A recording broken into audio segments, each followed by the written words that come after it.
Olá, Colégio Naval, tudo bem? Professora Josileia. Agora, capítulo 14, nós vamos entrar no assunto sobre os reinos, tá? Quando houve a classificação, a organização dos seres vivos, não é? Através da pirâmide taxonômica, Linneu determinou os reinos. Nos reinos nós teríamos o quê? As semelhanças que iriam unir os seres em determinadas classificações, não é mesmo? Então nós temos reino Monera, que é o primeiro, né? Que aí nós temos as bactérias, as cianobactérias, tá? Reino protista, protozoários e algas estão presentes no reino protista. Reino fungi, que é o reino dos fungos, tá? Os decompositores.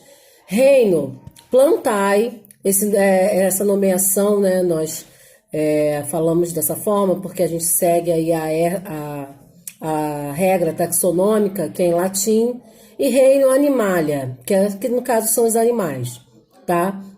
O importante dessas nomeações é a gente realmente conseguir perceber a diferença entre os grupos dos seres que estão em cada um desses reinos, tá bom? Começando pelo reino Monera, nós temos as bactérias, as arqueosbactérias, as eubactérias, tá?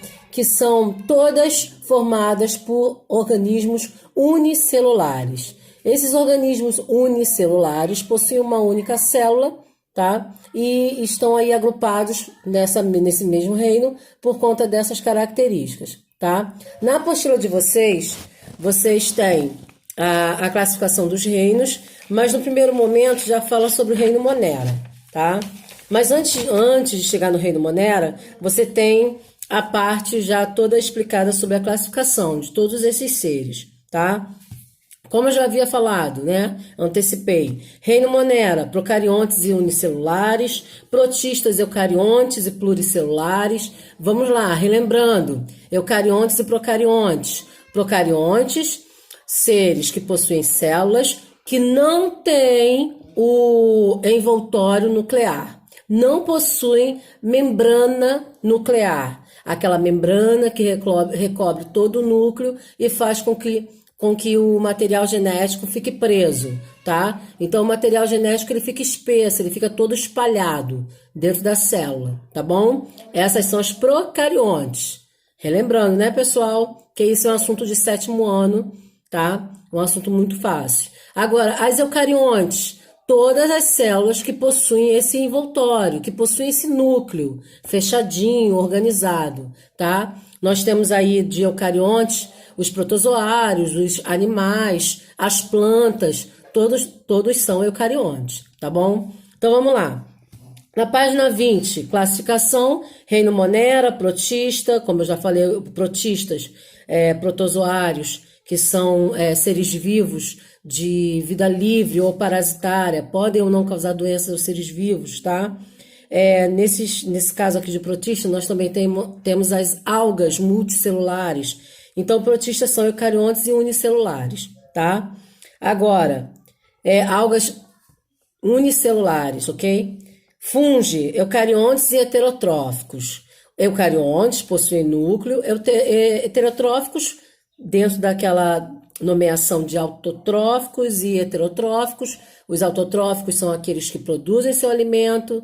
No caso, nós temos algumas bactérias. No caso, nós temos todos os vegetais que produzem seu alimento. Heterotróficos, fungos que não produzem seu alimento, tá? Só um momentinho, gente, mensagem. Vamos lá. Reino plantae, eucariontes designados como seres superiores, tá? Os vegetais têm essa condição por conta da forma de metabolismo, da forma da sua composição celular e de outras questões evolutivas. Reino animalia, eucariontes, pluricelulares, heterotróficos, tá? No caso, plantae, autotróficos, né? Nesse reino animalia, novamente lembrando, a gente fala em latim, tá? Essa nomeação, nós seguimos as regras do latim, que é importante por conta que são regras taxonômicas, tá bom? Vamos lá. Lembrando, Vocês vão começar o estudo pelo reino Monera. No livro de vocês, você tem a parte da organização da célula bacteriana. Nessa organização da célula bacteriana, você consegue visualizar muito bem que a célula bacteriana é uma célula muito simples, por ser unicelular, não é? Ela possui cápsula envoltória, ela possui parede celular, olha a importância aí, ela tem uma parede celular que dá uma resistência a essa célula e ela também possui a membrana celular.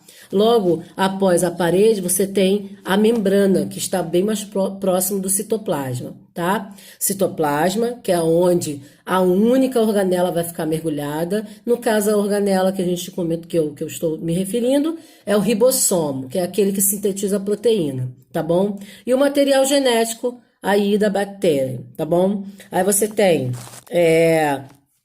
flagelos que dá a condição de movimentação para esse exemplo, mas nós temos bactérias com outros tipos de locomoção. Nós temos ciliadas, nós temos pseudópodes com falsos pés, nós temos outros tipos, tá bom? Não é somente esse. Morfologia. Quando a gente está lá no 7º ano, o professor bota no quadro a morfologia. É um assunto muito comum, gente. Tá? Se você passou pelo 7º, pelo 8º ano, você não viu morfologia, seu professor estava muito doidão, não é possível, tá? Então, ó, tem que ter morfologia, no caso, são as estruturas bacterianas. As bactérias possuem várias formas, são muitas as formas bacterianas, tá? Então, nós temos cocos, diplococos, streptococos, espírilos, vibriões, são realmente formas diferentes. Eu peço a vocês para que vocês façam o desenho dessas formas, porque você não vai relembrar esse assunto somente ouvindo eu falar ou olhando no seu livro. Você faça o desenho, você faça a relação, tá? Ligue o nome, realmente, exercício básico, gente. Vou deixar para vocês a folhinha, tá? Exercício básico aí sobre formas bacterianas. Ok? Formas bacterianas é importante. Então, você tem aqui todos na página 20, tá bom? Algumas bactérias possuem capacidade de se reunir em colônia. Então, significa que elas se agrupam. Ah, Josi, mas ela é unicelular, não precisa de outra para nenhum tipo de metabolismo. Por que tem que se agrupar? Elas se agrupam porque nesse agrupamento elas conseguem uma maior resistência. Aí nós temos diplococos, que é um exemplo, né? No caso são 2 coquinhos, duas bolinhas. Streptococos, que é enfileirados de cocos, e os estafilococos, tá? Que aí é uma sequência maior desse tipo de estrutura bacteriana que são os cocos, tá bom? A nutrição das bacterianas pode ser heterotrófica, sim, dependendo de outros organismos vivos. É isso que nós chamamos então de bactérias parasitárias, bactérias que dependem de organismos vivos, tá bom? O que acontece é que nem sempre é assim. Nós temos aí também as autotróficas, aquelas que não necessitam do outro organismo, tá? Um pequeno grupo é autotrófica, tá escrito aqui no livro de vocês. Elas não fazem fotossíntese como, por exemplo, os vegetais, não. Uma bactéria, pessoal, ela não faz fotossíntese, tá? Porque ela não tem clorofila. É simples você saber disso, porque não tem um cloroplasto, que é a organela que ajuda lá no processo fotossintético, lá do vegetal, tá? Se não tem clorofila, não tem cloroplasto, não tem clorofila, não tem aí toda a síntese da fotossíntese. Mas as bactérias, elas possuem outro tipo de metabolismo autotrófico, tá? Nós chamamos de quimiossíntese.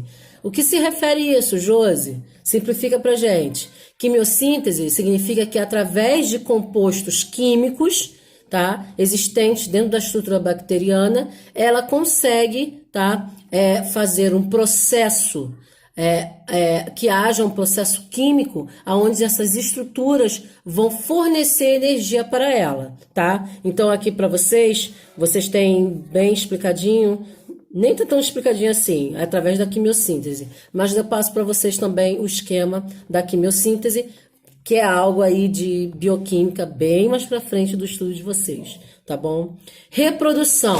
Quais os dois tipos de reprodução bacteriana, tá? Lá do reino Monera. Nós temos reprodução assexuada. Essa reprodução assexuada é muito show. Por quê? Não precisa de outro indivíduo. Não há troca de gametas. Nós temos aí a bipariedade, tá? Essa bipariedade, essa forma de reprodução assexuada, nós também chamamos de agâmica, sem a troca de gametas, tá? Então, uma célula-mãe, ela vai se desmembrar do núcleo, fazer com que ele se divida em dois, não é? E vai formar aí indivíduos idênticos, tá? Nesse tipo de reprodução, uma célula dá origem a duas filhas idênticas. Tá bem aqui para vocês, bem bonitinho, tá? Bem explicado. Vamos lá. E agora, a forma da reprodução sexuada. Essa reprodução sexuada, ela é de mais fácil entendimento, porque ela cabe a nós, animais, não é? Então, nós também fazemos reprodução sexuada. Claro que tem exceções que fazem também a sexuada, tá? Ou outro tipo, que vocês vão ver para frente, por exemplo, as esponjas, os quinidários, que fazem outros tipos de reprodução. Olha bem, na reprodução sexuada, a dependência é total. Tem que ter dois indivíduos, porque vai haver troca de material genético, tá? Então, ó, aqui para vocês têm as 3 maneiras de reprodução sexuada que existem nas bactérias. Primeiro, conjugação, é a forma da conjugação do material genético, onde um indivíduo passa para o outro sem que haja troca, somente passando, tá? Um indivíduo passou para o outro. Olha o desenho. O indivíduo A passa para o indivíduo B, tá? Na transdução, essa transdução mostra o quê? Há uma bactéria parasitária, ela vai injetar o seu DNA dentro de outra bactéria. Isso nós chamamos de transdução. Aquela bactéria que recebeu, tadinha, ela não sabe de nada. Ela vai começar a replicar o DNA daquela que colocou lá dentro o seu próprio material genético, tá? Essa é a transdução. Transformação, essa é bem bacana. Na transformação, uma bactéria incorpora o material genético da outra, bactéria morta. Olha bem, ela não é assexuada. Nós chamamos de sexuada porque vai haver a troca aí do material genético, tá? Vocês lembram muito bem que bactérias também fazem parte dos decompositores, não é? Toda matéria orgânica morta, elas decompõem. Olha só esse exemplo para vocês, tá? Na transformação, a bactéria viva, ela vai lá, ó, engloba essa palavra, a outra bactéria, fazendo com que o material genético dela seja trocado com o da viva, entendeu? Tá? Da morta com o da viva, beleza? Então, batendo novamente, você tem assexuada, acabou, e sexuada, conjugação, tá? Transdução e transformação, tá bom? Não pode esquecer.